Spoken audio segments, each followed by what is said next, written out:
अस्सलामुअलैकुम। मेरी stove top gas oven की कमेंट्स में मुझे अक्सर लोगों ने एक फरमाइश की है कि इसमें मैं कुछ और भी बेक कर कर दिखाऊं। मैंने लास्ट वीडियो में आपके साथ कपकेक की रेसिपी शेयर की थी जिसका रिज़ल्ट ऑसम आया था। आज मैं पिज़्ज़ा बनाकर आप लोगों को इसमें शो कर रही हूँ। आप लोग इसका भी रिज़ल्ट देख सकते हैं।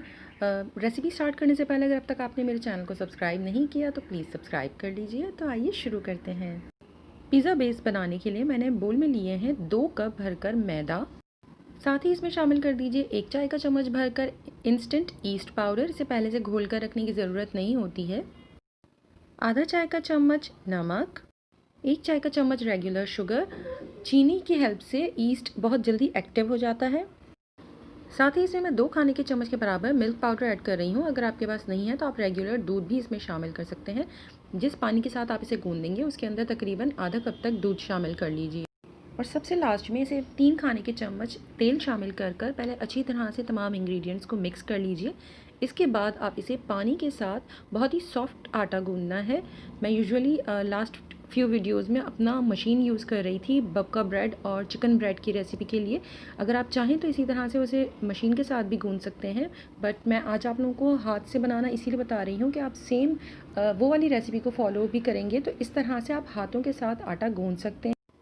बस इसकी ट्रिक यही है कि आप इसे बहुत ज़्यादा पटकें और हथेली की हेल्प से इसे स्ट्रेच एंड फोल्ड करते जाएं। इस तरह से पटक कर जब आपको लगेगा कि आटा बहुत अच्छा सा सॉफ्ट और स्मूथ होने लगा है तब आप इसके ऊपर हल्का सा ऑयल लगा लीजिए।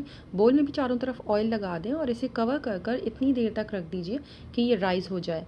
गर्मियों में कम टाइम में लेता है राइज़ होने के लिए और सर्दियों में इसकी प्रूफिंग के लिए टाइम थोड़ा सा डबल हो जाता है। जब तक आटे की प्रूफिंग हो रही है हम इसके लिए चिकन की फिलिंग प्रिपेयर कर लेते हैं। इसके लिए मैंने लिया है 2 चाय का चम्मच किसी भी ब्रांड का आप चिकन टिक्का मसाला ले लीजिए। उसमें मैंने 1 चाय का चम्मच अदरक का पेस्ट, 1 चाय का चम्मच लहसुन का पेस्ट और 2 खाने के चम्मच गाढ़ा दही शामिल किया है। और खटाई के लिए मैंने इसके अंदर 2 खाने के चम्मच सफ़ेद सिरका यूज़ किया है, लेकिन आप इसकी जगह पर लेमन जूस का भी इस्तेमाल कर सकते हैं। और सबसे लास्ट में 1 चुटकी मैंने ज़र्दे का रंग शामिल किया है और इसे अच्छी तरह से मिक्स कर लिया है। कलर बिल्कुल ऑप्शन है क्योंकि ब्रांडेड मसालों में भी ऑलरेडी कलर मौजूद होता है।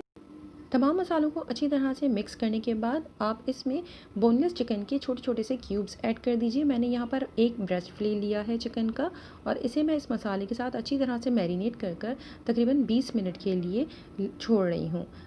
20 मिनट के बाद पैन में मैंने तकरीबन 1 से 1.5 खाने के चम्मच के बराबर ऑयल लिया है और गर्म होने के बाद मैंने इसमें चिकन शामिल कर दी थी।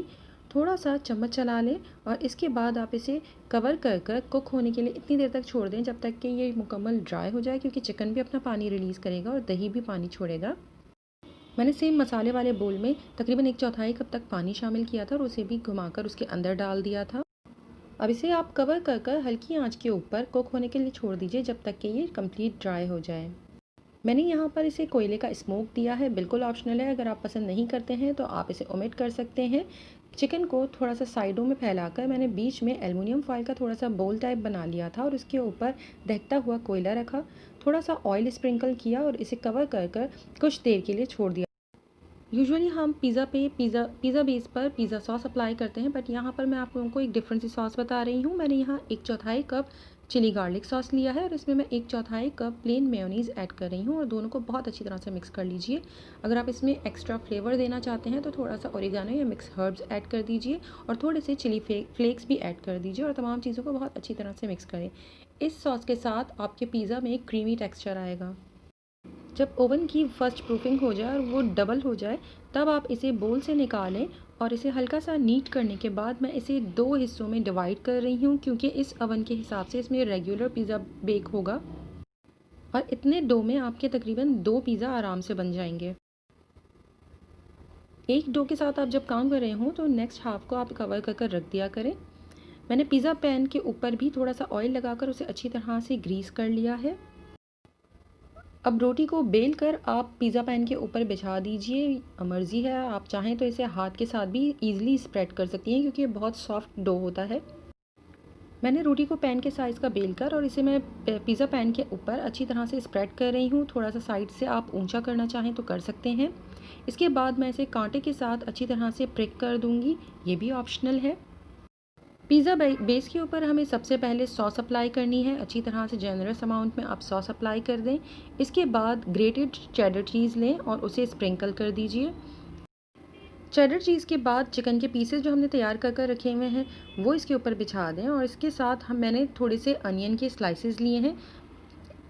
शिमला मिर्च की जुलियन कट्स इसके ऊपर अरेंज कर दीजिए। आप चाहें तो चॉप कर भी इसमें शामिल कर सकते हैं। और इसके बाद दोबारा से हमें इसके ऊपर चीज़ स्प्रेड करनी है। इस लेयर में हमें चेडर और मोज़रेला दोनों चीज़ इसके ऊपर अप्लाई करनी है। बेस में सिर्फ चेडर चीज़ यूज़ हुई थी। चीज़ और टॉपिंग की कोटिंग्स आप अपने पसंद के हिसाब से इसमें कम या ज़्यादा भी कर सकते हैं। दोनों तरह की चीज़ अच्छी तरह से इसके ऊपर स्प्रिंकल करने के बाद मैं इसके ऊपर ऑलिव के पीसेस रख रही हूँ और थोड़ी सी मैंने चिली फ्लेक्स भी स्प्रिंकल की हैं। अगर आप चाहते हैं तो टॉप के ऊपर थोड़ा सा मिक्स्ड हर्ब्स या फिर ओरिगैनो भी स्प्रिंकल कर सकते हैं, बट मैं तिक्का फ्लेवर में उसे इतना ज़्यादा प्रेफर नहीं करती हूँ। सेम इसी तरह से मैंने अपना दूसरा पिज़्ज़ा भी प्रिपेयर कर लिया था। अगर आप इसमें थिन क्रस्ट पिज़्ज़ा बनाना चाहते हैं तो फिर आप इसे प्रिपेयर करने के बाद फ़ौरन बेक करने के लिए डाल दीजिए, और अगर आप चाहते हैं कि थोड़ा सा बेस इसका सॉफ्ट हो या थिक हो तो फिर आप इसे प्रिपेयर करने के बाद 15 से 20 मिनट के लिए डबल प्रूफिंग के लिए पहले छोड़ दीजिएगा और इसके बाद आप इसे बेक करने रखिएगा। मैंने एजेस के ऊपर थोड़ा थोड़ा सा ब्रश की हेल्प से मिल्क अप्लाई किया है। आप मिल्क या ऑयल अप्लाई कर सकते हैं।